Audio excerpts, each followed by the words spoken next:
Hello, everyone, and welcome back to the new show that we like to call Rights and Gripes. Today, we're going to be talking about Guardians of the Galaxy Volume 2. Mary, hello. DJ, hello. How do you do? I'm doing okay. Let's talk about this movie, huh? Let's talk about the movie. Okay. What were your thoughts on it? My initial thoughts about this movie was very good, but not as great as the first one. I feel like we have similar Definitely agreed. to that regard.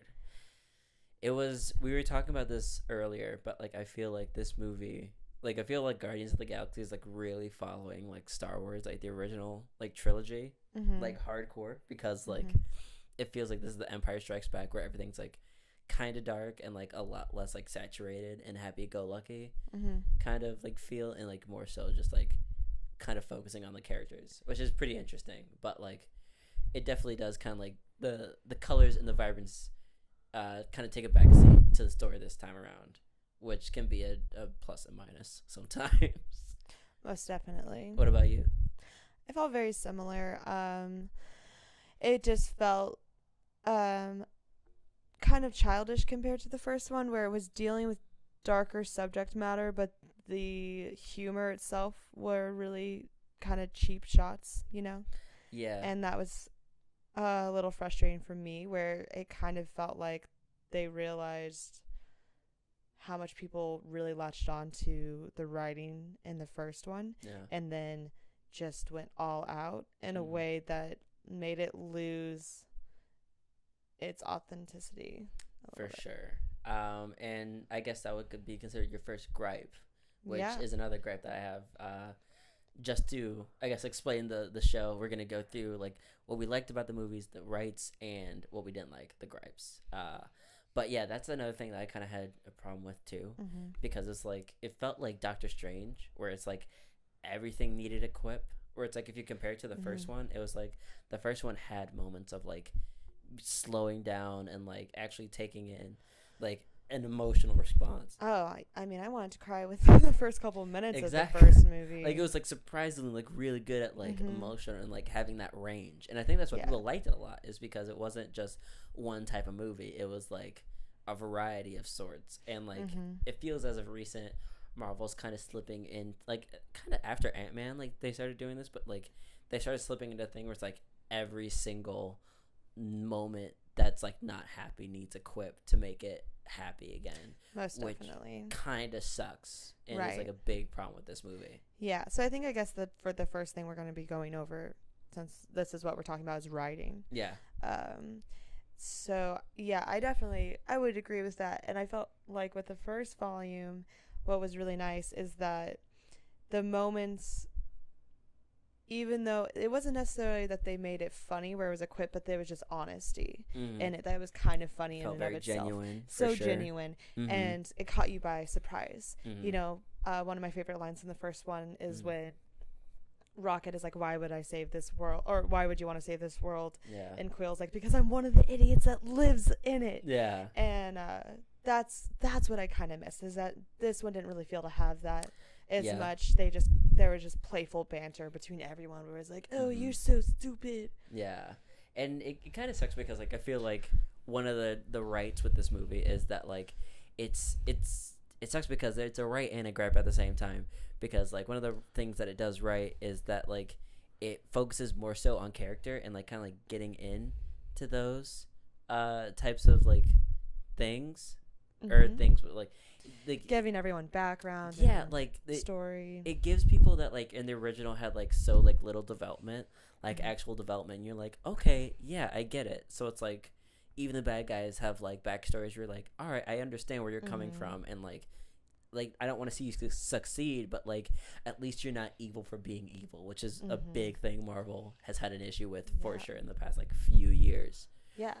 And go continue. But no, it's just like at the same time, the writing, it feels like it just goes into overboard sometimes with the humor, where it's like humor was a big part of the first one, but at the same time, it really just kind of like steps over moments that could have like really like emotional, impactful like like substance to it. Mm-hmm.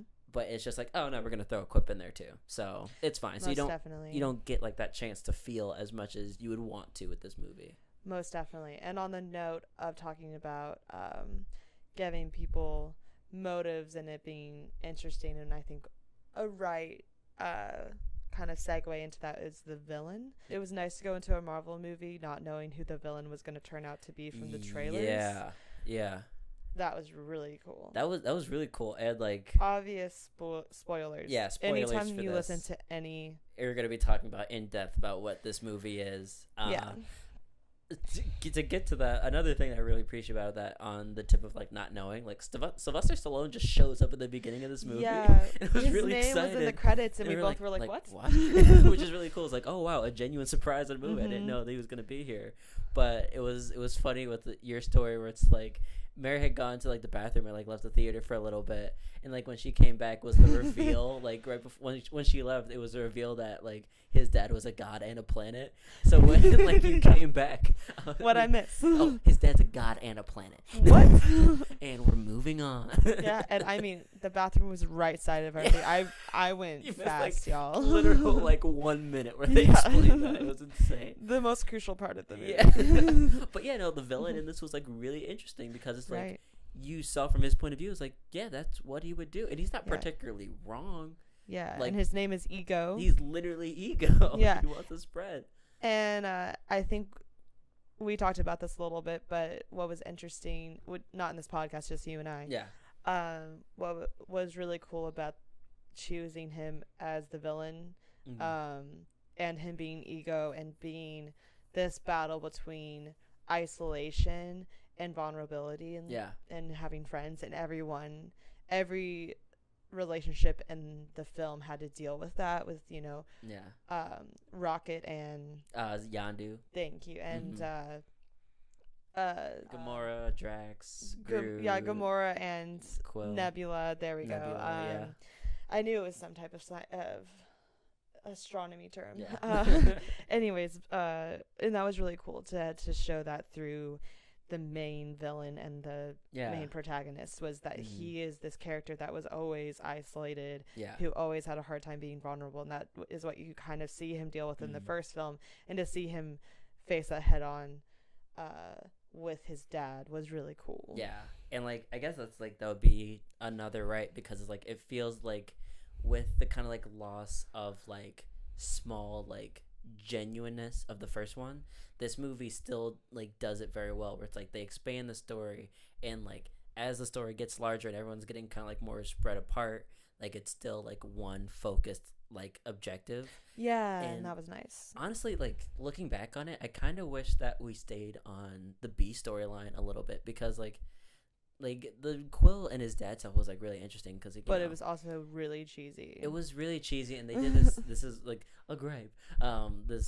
They did this like thing where it's like the deceptive paradise kind of thing, which is like you Yeah. see a lot, but it's like it was fine.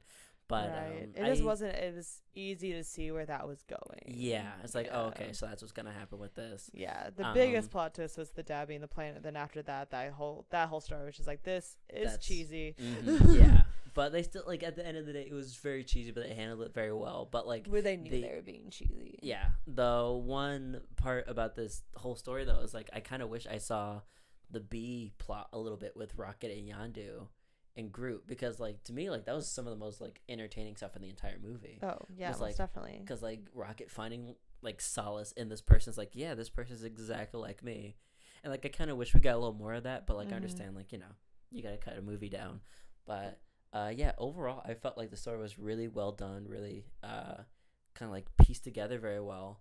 Mhm. But after that, I feel like that would be like another gripe that we had with the movie, was kind of like the music wasn't like not on par, but did not have as much emotional impact to the story. Yeah, the music was one of my biggest gripes.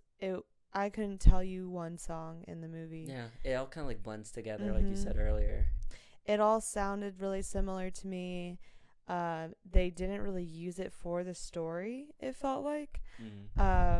And that was such a huge letdown, Yeah. because that was one of the best payoffs of the first one was that soundtrack. Yeah, And like they used it so well, and it was so diverse. mm-hmm. You have Cherry Bomb, and then you have Old Child at the end. I Yeah. mean, and that it was, you know, it was just so Yeah. good, and it was Mhm. really just showing that his mom was this really diverse person and stuff. Mm. And then it's almost like two separate people made the mixtapes. Yeah. And that really bothered me. And like we were talking about this yesterday about like how like to me I had literally no idea about like when the first Guardians came out. Mm-hmm. It's like I have no idea what's going on, but because how they use the music like in that trailer, like the initial trailer, it was just like, oh, I am so excited for this. This is gonna be Right. amazing. And again, I didn't know, like I barely knew any of the songs from the first movie, but like it felt important because the movie treated it as an important like thing. Right. You felt Like- how important it was to Quill. Yeah,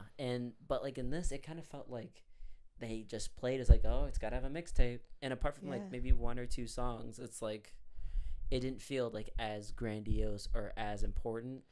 Yeah, or there would be parts of the story, such as the beginning, where they're like, well, Quill likes music, so we're going to just put this on. And that's kind of how it felt like, where they handed the soundtrack over to the co-stars, or it's just like, well, Quill likes it, so we'll just throw this crap on. Like, Yeah. we don't even care what's playing. Mm-hmm. That's what it felt Yeah, like. and it kind of sucks because this was like probably one of the best like openings like to like Yeah, a it was Marvel so movie that I've seen, fun. because like it's like even if you haven't seen the first one, it sets up perfectly who these characters are and like how they Yeah, interact with each it was other. cute. And it was like Baby Groot. You can't go wrong with the You names of Baby can't go Groot. Baby- Oh my yeah. god, Baby Groot was probably one of the best things about this entire movie. He's the best thing that's happened in this universe. One of the best whole things. universe. What was one of your favorite lines in the film? I think my favorite line I think I know what it's gonna be, but continue. it's definitely the hat one. Yeah. When he's like when they're in the jail cell and he's like Baby Groot goes on like this whole rant about like why he doesn't like hats because he doesn't understand how they work particularly. It was like where I forget the line exactly, but it's just like he gets confused because if you think someone has a weird head, and then it just turns out to be a hat. or you know what another favorite line of mine was he's like when Rocket's like translating for Mhm. Groot, he's like he just said welcome to Guardians of the freaking Galaxy, but he didn't say freaking. Yeah. You really have to work on your language, buddy. That Yeah. is not okay. That was good. Yeah, What about yours? mine is a toss up between the hat line for Mhm. sure, and then Oh, I know what your favorite line is. I was the only one that laughed about this, and I laughed about it for a solid minute. But Peter Quill says, "My mom always said that you came from the stars." Of course, no one believed her because she had a brain tumor. Yeah. And they thought she was delusional. Yeah, that was I don't amazing. think it was meant to be funny. And like you were like we were sitting next to some pretty like interesting folk, but like you were sitting there, and I think that was like the only time where they probably looked at you. It was just like, what? Oh my god, what a monster! It's so funny. It was so good.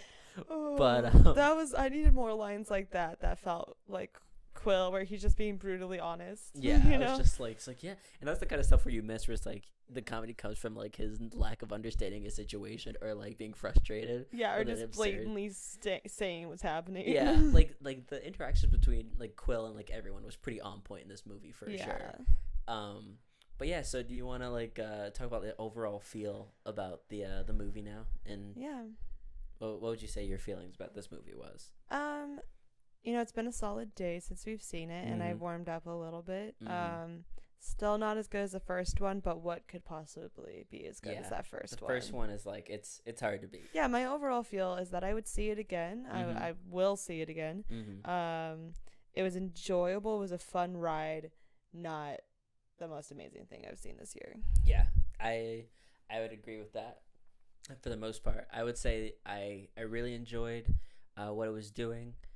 Sometimes I feel like it could have like eased up a little bit in like how much it was doing it, but overall I enjoyed the experience at no point, except for like a little bit of the third act, that I feel like it dragged, or like, oh my god, why were I here? Mm-hmm. Yeah, because the thing with a Marvel movie is like the worst Marvel movie is like at worst like acceptable, you know? Right, So like it's this, still entertaining, even if it's yeah, just visually. exactly. So compared to other movies, this was really good, but and if I'm gonna place it in the Marvel universe, like of like movies, cinematic universe, I would say like if it's in the top 10, I would give it like maybe 4 or 5.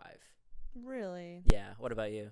I feel like it wouldn't be. If it had to be in the top 10, like just like overall. There's been a lot of really good Marvel That's the movies thing. recently, so it'd be Yeah. like 7. You know, because Mm-hmm. we got Logan, we got No, I'm Deadpool. talking like Marvel movies. Oh well. Okay, then yeah, around 4.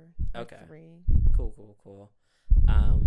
But yeah, if there is the last segment of the show, or about the last segment, what would you change about this movie that you think could make it better?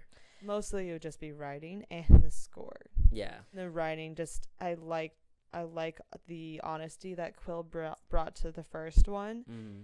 Just that blatant honesty, and I wish it had more of that because it kind of felt too nostalgic for certain things, and it was too cheesy for his character.